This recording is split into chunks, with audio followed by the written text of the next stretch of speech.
नमस्कार, माझं नाव सोमनाथ अवंग. तर मी आहे रांजणगाव पुण्यावरून. तर मी आज आलो आहे नाशिक जिल्ह्याच्या कळवण तालुक्यामध्ये. तर माझ्यासोबत सुनीता निकम मॅडम आहे. तर सुनीता मॅडमला रिहायश अमृत घ्यायच्या अगोदर काय प्रॉब्लेम होता आणि अमृत घेतल्यानंतर त्यांचा अनुभव काय आहे ते मॅडम तुम्ही तुमच्या तोंडाने सांगा आपल्या प्रेक्षकांना. मी जेव्हा आता 2 महिने झाले मला अमृत ज्यूस चालू करायला. माझ्या आधी डोक्यात नेहमी चक्कर यायचे, हातापायांना कळा लागायचा आणि सर्वात मोठा प्रॉब्लेम म्हणजे माझा ॲसिडिटीचा होता. तो ॲसिडिटीचा प्रॉब्लेम तर डायरेक्ट गायबच झाला. पण हातापायांना कळा लागणं थांबलं, डोकं दुखणं थांबलं आणि थोडंसं असं चक्कर यायची तेही थांबलं.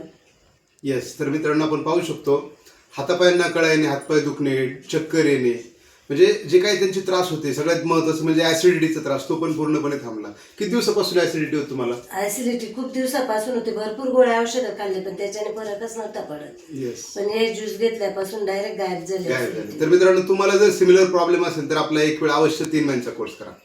Thank you so much.